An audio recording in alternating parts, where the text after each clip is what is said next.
Hello, everybody. I was not aware that I was already on, so sorry about that. This is my first time in Estonia. Somebody forgot to turn off the water outside. Other than that, I'm having a really great time. Thanks for the opportunity to talk about a very important subject. Everybody is talking about finance, and we all want to make money, but there is another topic related to the hierarchies that we are trying to break in the financial world that is very important to our future.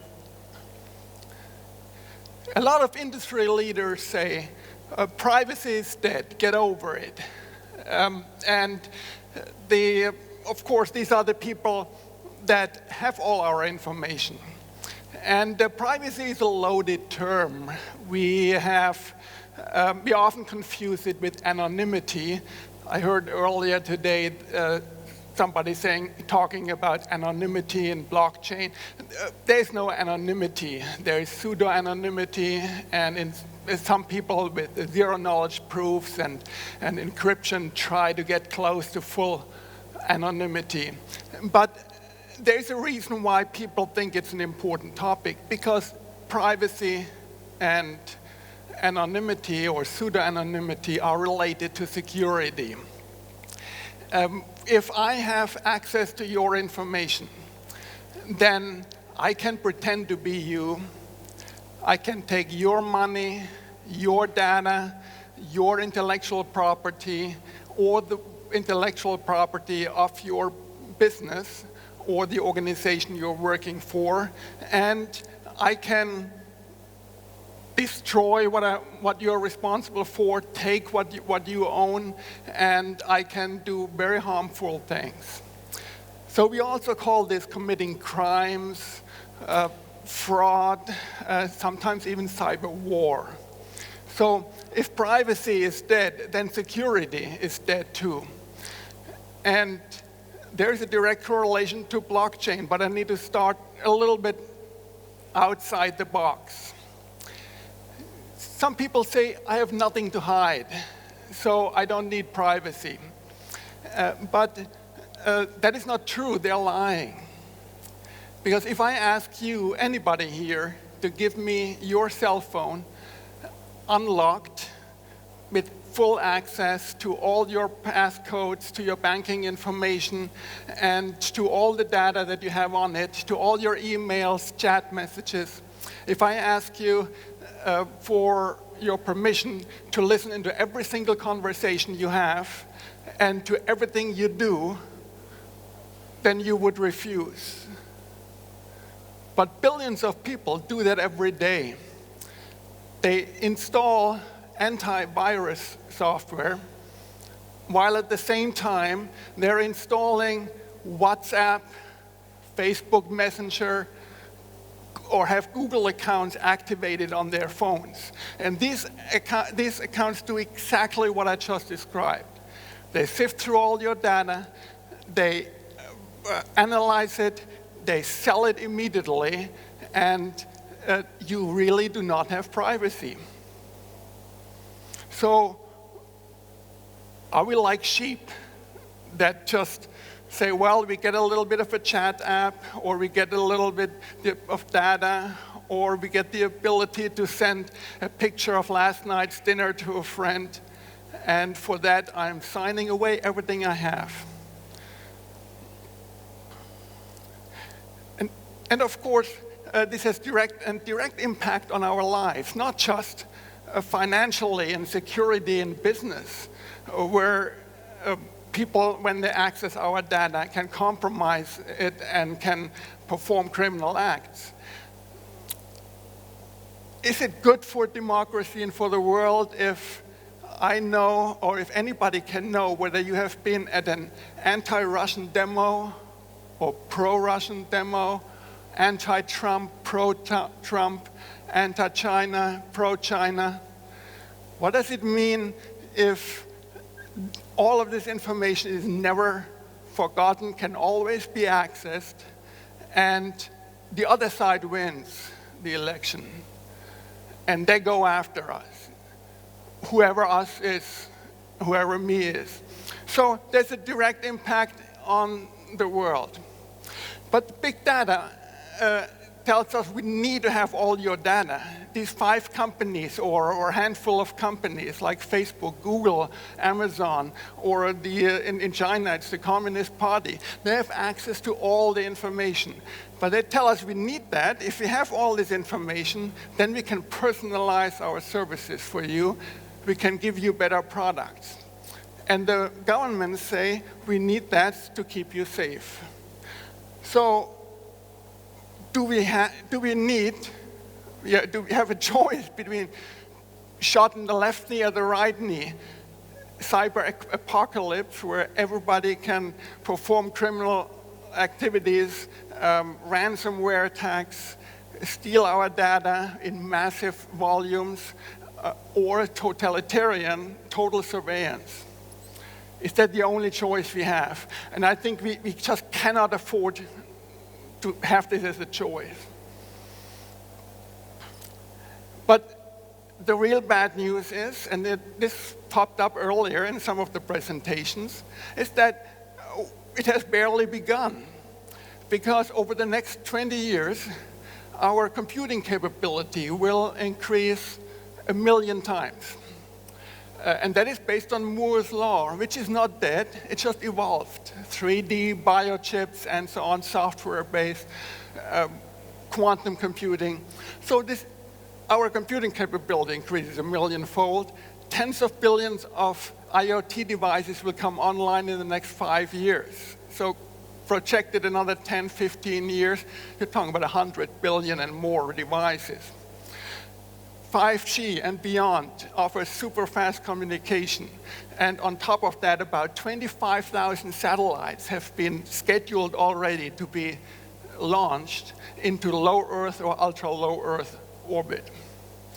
So all of this means that everything becomes unmanageable for humans. And when I heard earlier the talk about lawyers and laws and enforcement of laws, then I just need to smile in that context. We have thousands and tens of thousands of laws on the books. If everything we do, everything is totally surveyed, we just have no human can control that. Autonomous law will become reality. AI will make the rules, enforce the rules. And AI will enforce the rules of driving and of everything we do in our society. And this is then the problem and why blockchain becomes important. Because we need to set the rules now, and we need to make them in a way that the benefits we get from big data and AI really are centered on the human being, on the individual, and not on what it is today. What are the rules based today? On optimizing advertising revenue for Mark Zuckerberg, as an example. And I could bring 5 more examples, but it would be difficult to go beyond because the top 10 largest companies in the world, most of them are in that space, big data, and they control and use the data to their benefit. And this is very inefficient because it goes up and down the hierarchy. And earlier today, we heard about inefficiencies of finance systems. It's the same thing. We have inefficiencies because we use hierarchies. So here comes blockchain. With blockchain, we can establish a system that is resilient to attacks from the outside, and it can balance privacy and security. And the main approach is that we break down hierarchies and eliminate the single points of failure and attack. That we use peer-to-peer systems and make it impossible to bring down a whole system or to control everything from one entity or in one hierarchy. When we go to kindergarten or school, grammar school, our brainwashing starts. we are being taught that hierarchies is what is important in the world. Somebody needs to be in charge. Somebody needs to be in control. That there are solid structures in the world. The world is linear. You go down that path and that's where you end up. But that's not reality. Reality is that these concepts are born in the 19th century industrial revolution, where people had literally machines, factories, and tried with mass production to create more efficiencies. The reality is that the world is organic, that nobody individually is in control. And this is very much like blockchain. So how do we get cybersecurity and blockchain? How does that, besides the principle, how do they align? This is what is called the cybersecurity triad. Triad means there's 3 points. It's about data confidentiality, data integrity, and data availability. The theory is if you have these 3, the CIA, then you have cybersecurity. When you look at this, this is what blockchain excels at. So we have this pseudo-anonymity that makes it very easy to keep data and information and transactions confidential. Not totally anonymous, but close enough. We have data integrity. That means, do I know whether this email I get, whether that is really sent by that person? Whether my health data is correct, that my doctor gets? Whether my bank account information is correct? For all of this, I need to trust the entity I'm dealing with, whether that is a doctor's office or a bank.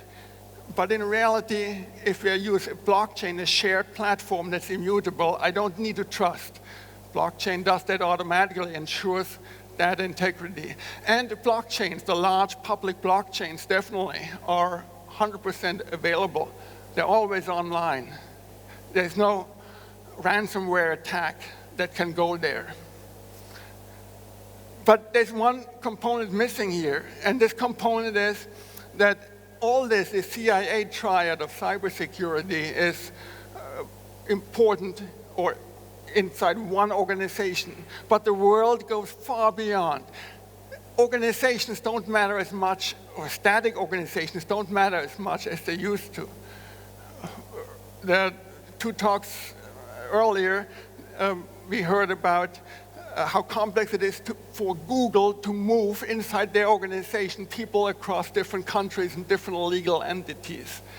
That's the reality of the world, that you are connected, you're crossing geographies, you're crossing legal entities. So what we need is also another C, which is who is in charge of the data and who is in control, or at least, let's say, in charge, because control is difficult in a complex system.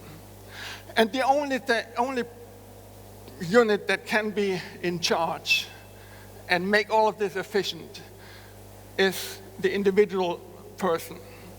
Very much like blockchain and Bitcoin, where you have peer-to-peer transactions.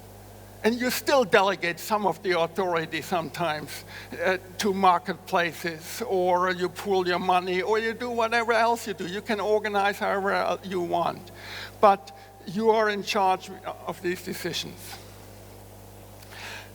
And when you dive one level deeper and get to the technologies and what we're trying to achieve with crypto technologies, then you see an overlay with a lot of the functionality of blockchains and what we're trying to achieve when we're talking about cybersecurity, securing systems, securing our own system, our own data, our own communication, or whole societies. We have an immutable chain that we can use to achieve transparency and data integrity, pseudo-anonymity for privacy, confidentiality. We use heavily encryption, and we can expand on that. There are concepts out there how you can use secret sharing and re-encryption schemes to get community-based encryption that protects your data, and where you share your data at your own conditions with somebody else to get the benefits of big data analysis in healthcare, for instance. Then we have, of course, the P2P and the peer-to-peer capability that is really the core of how we should deal with our data, instead of giving everything to a few entities that pursue totally different objectives and business models that are not appropriate for me. But the underlying point is that we're talking about crypto economics and talking about the individual motivations that need to be in favor of the individual person and not anonymous entities. The result of that is something similar to military. It's anti-access area denial of whatever I love, I protect. Whatever I value, I protect. And it's defensive-oriented. I encrypt everything. It's decentralized. It's distributed controls, and it can go through all of society. 3 quick examples, and actually I wanted to consolidate these in one slide. But the first one is data storage. So right now, distributed data storage and decentralized data storage on the blockchain is finally coming online. SIA, storage, Filecoin, and these kind of solutions that are encrypt your data, break it up, and store it somewhere.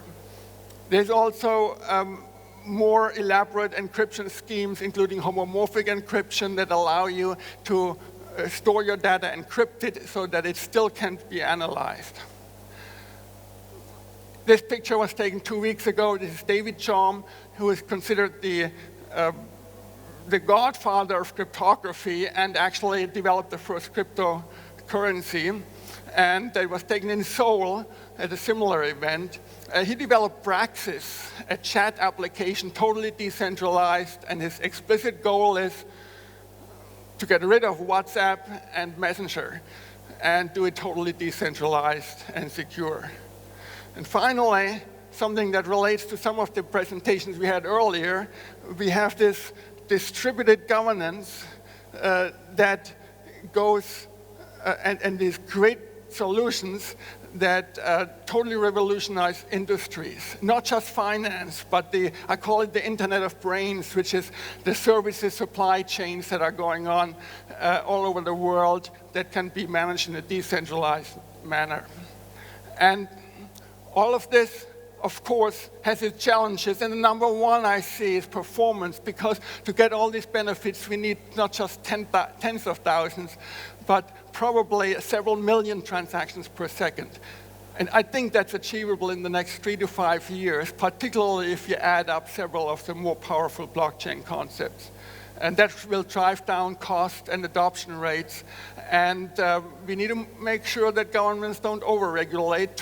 I'm in favor of later regulation following the technology, and that we self-govern. We covered all of that earlier today, but the bottom line is that we can empower people with decentralized tools based on blockchain and get back control and charge of our own lives and not work for big monopolies or governments that have different interests than ours and are heading towards totalitarianism. Thank you.